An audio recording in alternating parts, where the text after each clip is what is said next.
Vous savez, je pourrais tout vous raconter ma vie, ça prendrait 50 ans.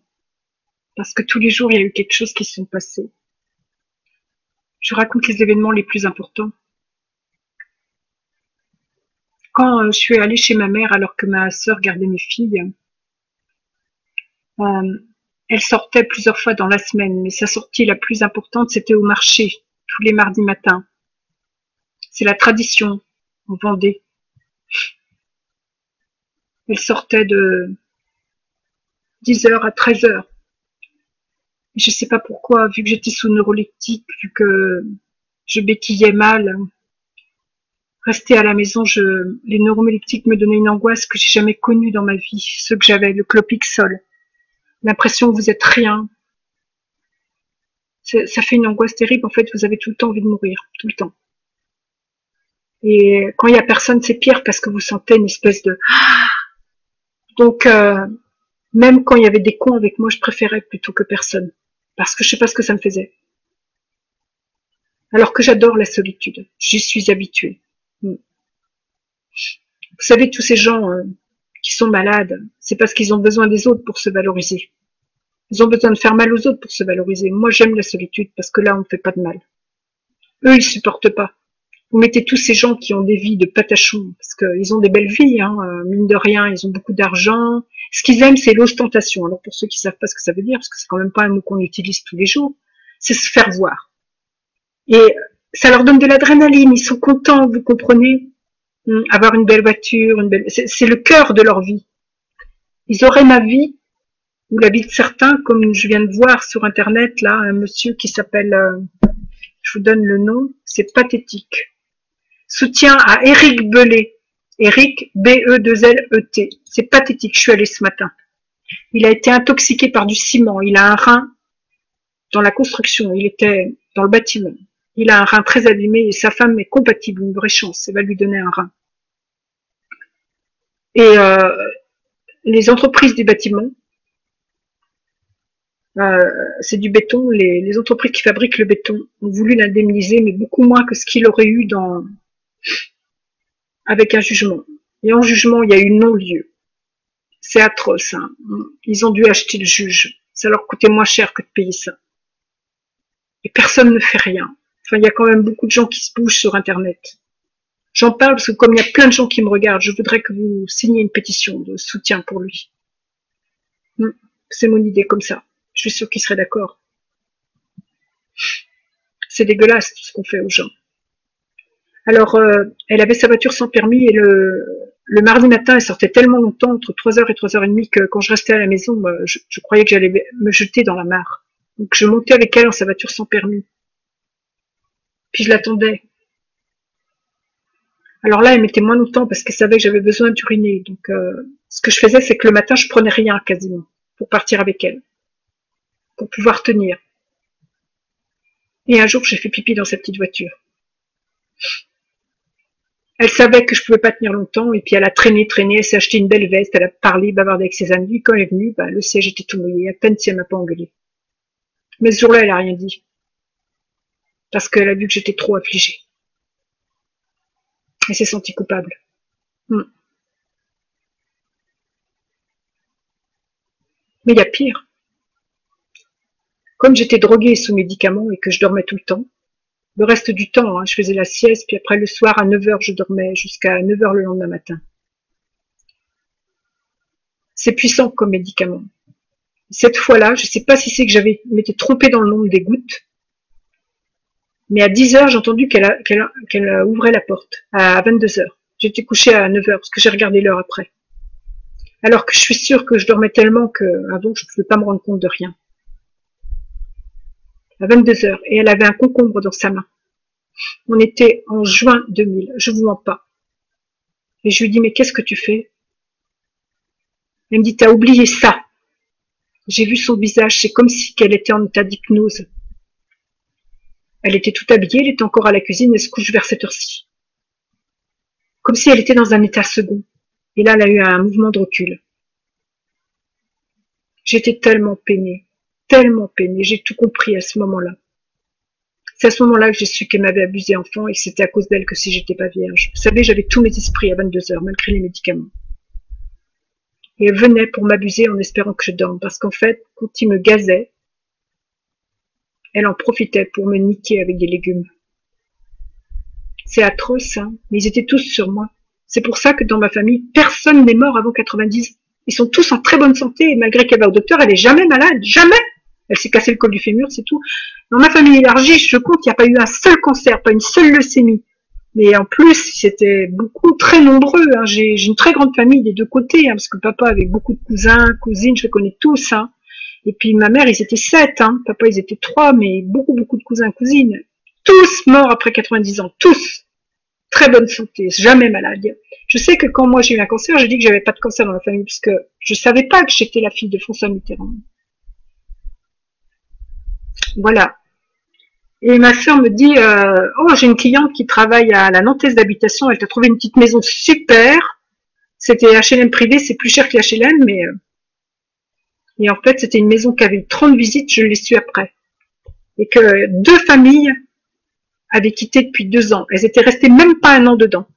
Il y avait des manouches sédentarisées qui habitaient à côté. Et on me l'avait réservé pour moi. Et ma sœur me disait, pourquoi tu es gentil avec eux, faut les agresser. Ça a été l'enfer, l'enfer. Mais je m'y suis très bien pris. Ils m'ont agressé beaucoup. Quand on venait du cinéma, ils sortaient dehors pour nous dire qu'on faisait trop de bruit avec les portes. C'était une famille recomposée. Lui, il avait des tatouages partout. Ils avaient 2 pitbulls, un berger allemand, un pitbull. Ils n'ont jamais su. Hein. Je suis allée à la mairie de Rezé. Ils ont retiré le pitbull. Bah, ils voulaient mordre mes filles. C'était flagrant, quoi. Hein. Et vous savez ce que j'ai fait un soir? La dame, je lui dis, écoutez, il faudrait attacher votre chien parce que là, vraiment, mes filles, elles en ont peur. Elle me dit, mais non, c'est vous qui vous faites des idées, etc. Alors, ce que j'ai fait un soir, c'est que j'avais remarqué un truc, c'est qu'ils étaient toujours sous mes volets, qu'il fallait fermer à la main d'intérieur en faisant comme ça. Alors, je me suis dit, d'accord.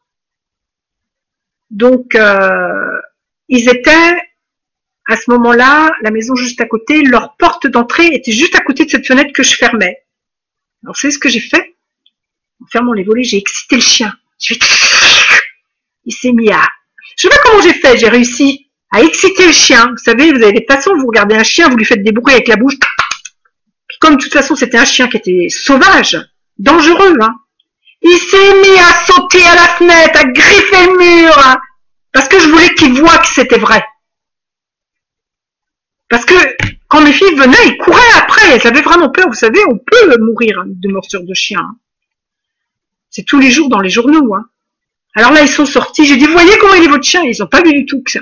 Alors là, ils avaient plus quoi dire. Je l'ai fait exprès pour mes enfants. J'ai excité le chien pour mes enfants. J'étais derrière la fenêtre, je risquais rien. Hein. Et puis je suis allée discrètement à la mairie et j'ai dit, écoutez, tout le monde s'en plaint, mais tout le monde a peur d'eux parce qu'ils avaient un camion, ils avaient des activités nocturnes que vous supposez.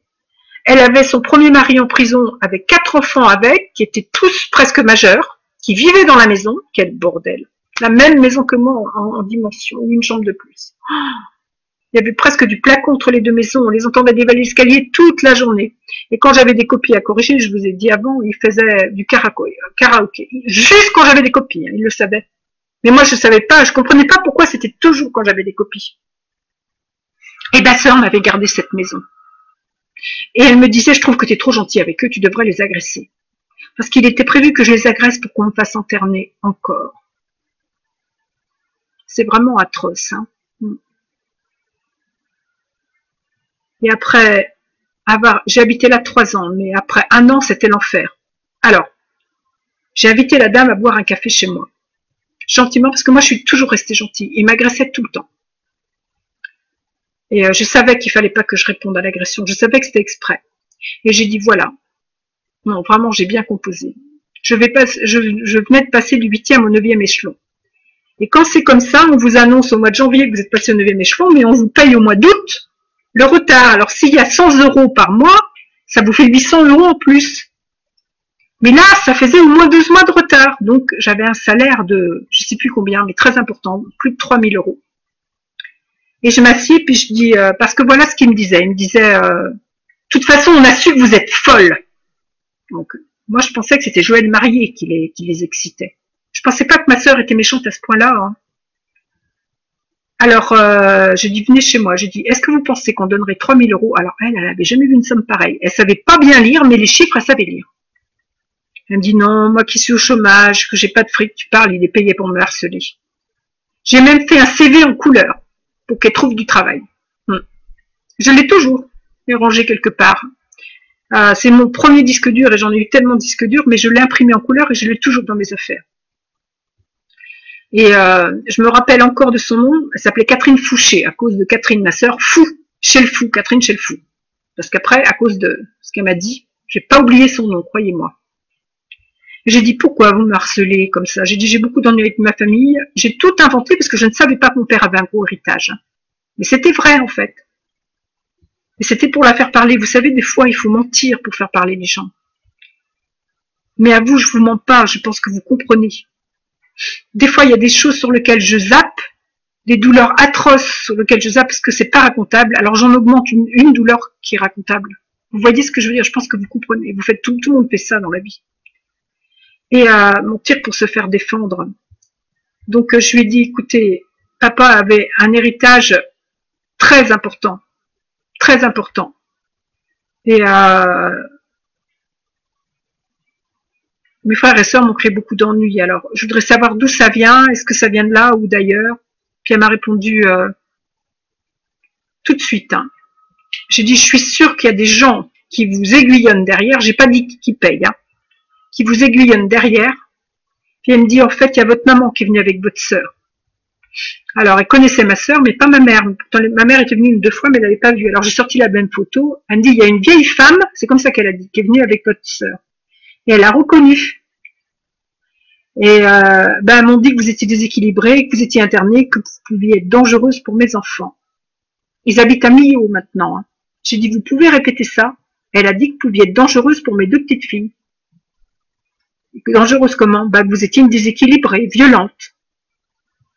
J'ai dit, vous le pensez? Elle me dit, non, je pense pas. Et j'ai dit, ils vous ont payé pour ça? Oh, elle m'a donné 10 francs pour leur téléphoner. 10 francs. Vous voulez que je vous les rende? J'ai dit, non, gardez-les. Pour leur téléphoner, pour dire, quand est-ce que vous sortez? Toutes les semaines, ils ont demandé de téléphoner à votre sœur. Quand est-ce que vous sortez? Quand est-ce qu'il y a du monde qui vient se garer chez vous? Et les numéros des voitures. Mais j'hallucinais. J'hallucinais. Hein. C'est après ça que je l'ai plus vue. Sauf quand elle est venue pour mon internement. Je l'ai plus vue à partir de cette date. Plus du tout. Et ça, c'était en mai 2001. En fait, vous savez ce qui s'est passé? J'ai appelé ma sœur, j'ai tout raconté. Elle m'a raccroché au nez, mais elle n'a pas contredit. Et le lendemain, Loïc et ma sœur venaient se bagarrer avec eux. Loïc a eu 2 dents cassées et 8 jours d'arrêt de travail. C'est resté, c'est à la sécu, ça. Hein. Ce jour-là, c'était le 15 mai 2001. Vous savez ce qu'ils ont fait? Ils sont allés déposer une plainte contre mes voisins qui payaient pour me harceler. Ils ont mis dedans que s'ils se sont battus, c'était de ma faute parce que j'avais des problèmes. Alors, la voisine va lire la plainte, puis elle frappe chez moi, puis elle dit, oh là là, votre sœur, elle vous en veut. Hein. Ils ont déposé une plainte contre nous, on m'appelle pour aller la lire, puis c'est mis dedans que tout est de votre faute. Elle vous en veut. Hein. Elle vous en veut, qu'ils nous ont collés. Moi, j'arrivais même. Je pas les provoquer. Hein. Non, maintenant je sais, puisque depuis que Charles m'a dit que ma sœur était partie le torturer, lui brûler les couilles avec des cigarettes, c'est là que j'ai téléphoné quand il m'a raconté ça. C'est là que j'ai donné 5 coups de fil. Croyez. Il y a tellement de choses horribles que je peux pas vous dire, mais ça c'est la stricte vérité. Je suis même en dessous de la vérité. Parce qu'ils n'ont pas tout dit, les manouches. C'était des manouches sédentarisées. Ça a été mieux à partir de ce moment-là. Ils ont arrêté de m'agresser, mais il fallait rien que je dise pour le bruit, ils ont continué pour le bruit. Oh, épouvantable. J'ai jamais subi autant de bruit. Mes filles ont passé leur bac avec le médecin. J'ai déménagé. J'ai payé beaucoup plus cher une autre maison. Vous voyez, ça a été l'avalanche des déménagements après. Parce qu'après, j'ai toujours connu le bruit, toujours. Mais moins que là, ça a été le pire. Le pire. Et ma sœur qui venait, elle me dit, pourquoi tu dis bonjour à ces gens? Pourquoi tu dis bonjour à ces gens? Vous savez ce qu'ils faisaient des fois le matin quand je partais au travail? Ils avaient leur camion et j'étais en bout de voie et derrière, la rue était toute petite.